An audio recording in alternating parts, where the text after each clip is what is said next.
જ્યારે એમ કહે ને કે ભાઈ માટે બધું સર્વસ્વ, ત્યારે રામાયણ સર્જાય, પણ એક સોયની અણી જેટલું હું નહીં આપું, આ શબ્દનો જ્યારે ઉલ્લેખ થાય ને તે દિવસે મહાભારત સર્જાય.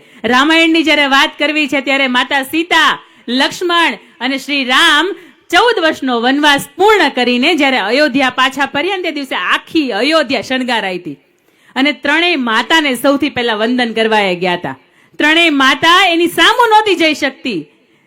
શ્રી રામ, લક્ષ્મણ અને જાનકીના આંખમાંથી પણ આંસુ જાતા હતા અને ત્રણેય માતાની આંખમાં પણ આંસુ જાતા હતા.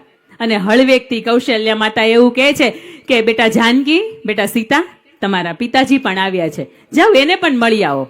સીતાજી હળવે ડગલે બાજુના કક્ષની અંદર જનક રાજા બેઠા હોય ત્યાં એને મળવા જાય છે. ત્યારે જનક રાજાની પાછળ આ ત્રણેય માતાને ચિંતા થાય છે કે દીકરીને 14 વર્ષનો વનવાસ કઈ જોઈની નહોતી દીધી. સાસરું સારું જ ગોત્યું હતું, તેમ છતાંય વનવાસ હતો તો એના માટે જવાબદાર આપણે માતાઓ છીએ. શું જવાબ દેશું? આપણે પણ જઈએ જનક રાજાની, આપણે પણ માફી માંગી લઈએ.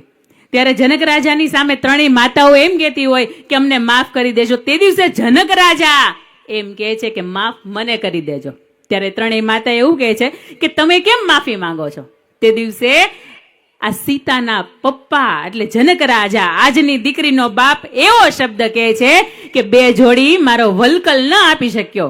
દુનિયાના ખૂણે ખૂણામાંથી મેં કરિયાવર ભેગો કર્યો તો મારી દીકરીને આપ્યો તો, જો કદાચ વલકલ આપ્યા હોત ને તો પણ એ સસરાના ન હોત.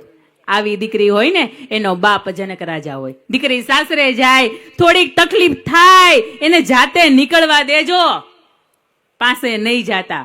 હું એમ કહું કે મારો દીકરો જયવંત, મારો દીકરો પ્રતાપ બને. દરેક ગૃહિણી હશે, માતા હશે, એવું માનતી હશે કે મારો દીકરો પ્રતાપ બને. આપણામાં જયવંતાબાઈ જેવું તત્વ છે? નથી. મારો દીકરો શિવાજી બને, પણ આપણામાં માતા જીજાબાઈનો ગુણ નથી.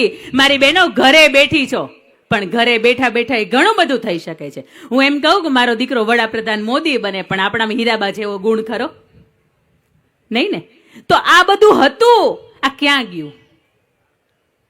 આજની સ્ત્રી સહન નથી કરી શકતી. તમને એક સવાલ પૂછવો છે, કુંવારો જુદો થાય ખરો? હા કે ના થાય? આ તો આ લગ્ન થાય પછી જ કેમ જુદા થાય? હે સવાલ છે ને. મને એક દાખલો જ બતાવું કે કુંવારો જુદો થયો એમ. નો થાય. લે ઈ સહન કરે, પછી સરસ મજાની થાળી લઈને શણગારીને ઘરે આવકારીએ અને પછી તકલીફ થાય. થાય ને. સ્ત્રી આજની સહન નથી કરી શકતી. અને ઘણી સ્ત્રી જ્યારે સહન ન કરી શકે ને ત્યારે તમેનું સવારથી સાંજ સુધીમાં ઘણા બધા એવા બનાવો આપણે વાંચતા હોઈએ કે સાસુને ને વહુની વચ્ચે ઝઘડો થયો અને કંઈક અવળું પગલું ભર્યું. આ મેગા સિટી છે ને એની અંદર તો બહુ તકલીફ છે. કાં તો જુદા થઈ જાય અને કાં તો બિચારો પુરુષ સુડીની સોપારી થાય, તો બેમાંથી એક સ્ત્રી પાત્ર નમી જાય. સ્ત્રી હારે છે, થાકે છે, અને ત્યારે એને એવો વિચાર આવે છે કે બસ આ મારે, હું તો ઘણું બધું ઘસાવું છું આ બધા માટે, આ તો કોઈ ઘસાતું નથી મારા માટે.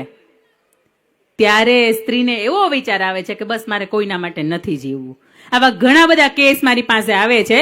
આવી રીતે કદાચ એ જગ્યા ઉપર હું હોય ને તો મને થાક લાગે.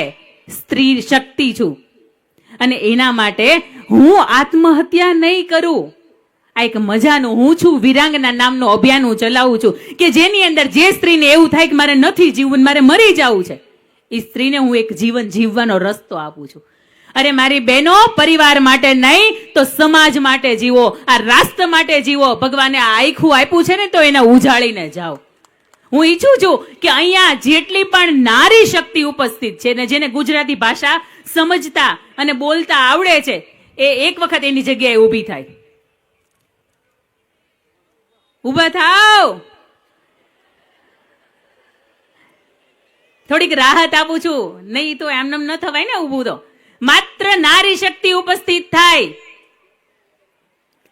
અને યાદ રાખજો, જાહેરમાં તમે સોગંદ લ્યો છો, આ જાહેરની અંદર તમે સંકલ્પ લ્યો છો, અને આ જે સંકલ્પ છે ને એની અંદર કટિબદ્ધ થવા માટે તમારો જમણો હાથ હૃદય ઉપર અને ડાબો હાથ આગળ.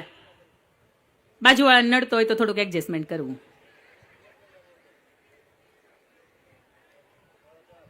અહીંયા આ સંકલ્પ અને સોગંદ પત્ર તમને દેખાય છે. હું જે શબ્દ બોલું છું એ શબ્દ તમારે મારી સાથે બોલવાનો છે. એટલે મને એવું લાગશે કે વેકરિયા પરિવારના સ્નેહ મિલનમાં છે સુરત થી અહીંયા સુધીનો સાહેબ ધક્કો ખાધો છે એ વસૂલ છે.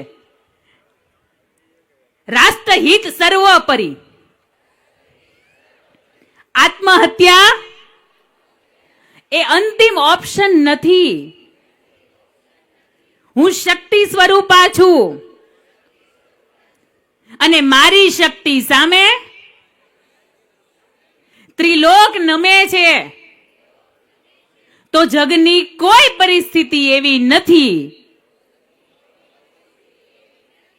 જે મને નમાવે. અને થોડુંક મોટેથી ભૂખ મને લાગી છે, થોડુંક મોટેથી. હું સાક્ષાત લક્ષ્મી સ્વરૂપા, દેશની આર્ય નારી, વિશ્વના મહાન મંચ ઉપરથી મારા હૃદયમાં બિરાજમાન ભગવાનની સાક્ષીએ હું સંકલ્પ અને સોગંદ લઉં છું કે મારી સામે દુનિયાની કોઈ પણ વિકટ પરિસ્થિતિ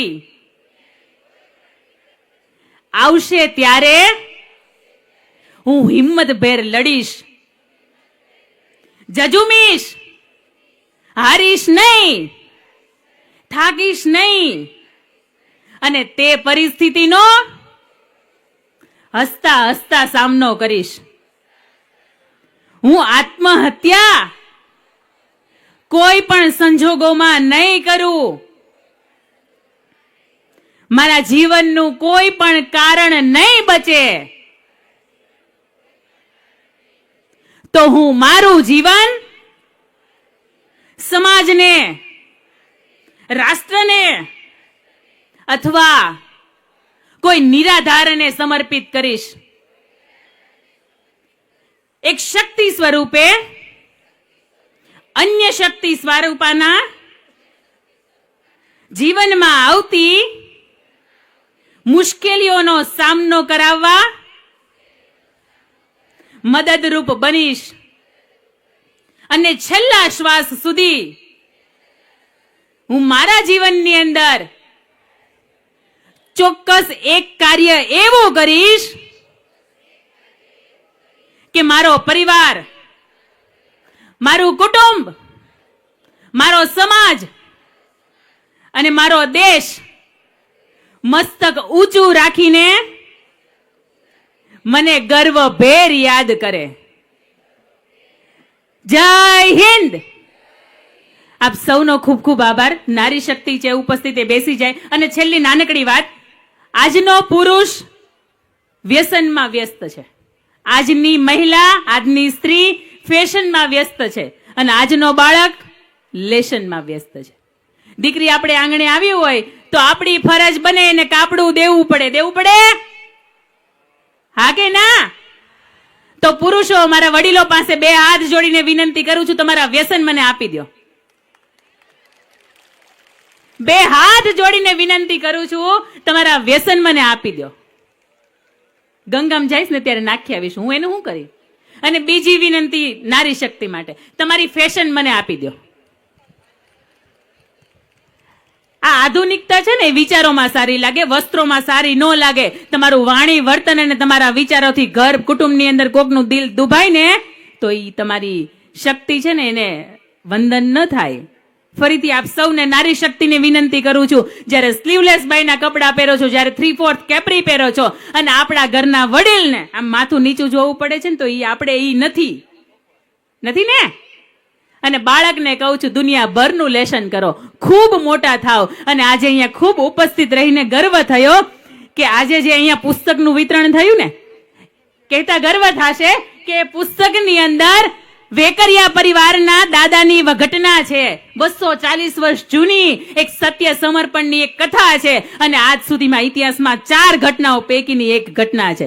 સમય મળે ને તો એ પુસ્તક વાંચજો, તમને ગર્વ થશે કે મારો વેકરિયા પરિવાર 240 વર્ષ પહેલા સત્ય અને સમર્પણની કથાથી આજે ઇતિહાસમાં આલેખાયેલો છે.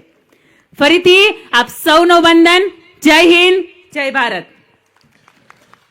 હવે આપણે જેમને સાંભળવા છે એવા આ પરિવારની જેવો દીકરી છે, મોટિવેશનલ સ્પીકર છે, પ્રેરક વક્તા છે, એક લેખક છે, કોલમલિસ્ટ છે, શિક્ષક અને ડિજિટલ ક્રિએટર છે, પ્રણેતા હું છું વિરાંગના આત્મહત્યા નિવારણ અભિયાનના જેવો સ્થાપક છે, જેવા અનેક વિશેષણોથી નવાજીએ તો શબ્દ પણ ઓછો પડે ને સમય પણ ટૂંકો પડે એવી નારી શક્તિનું ઉત્કૃષ્ટ ઉદાહરણ એટલે અંકિતાબેન મુલાણી. જોરદાર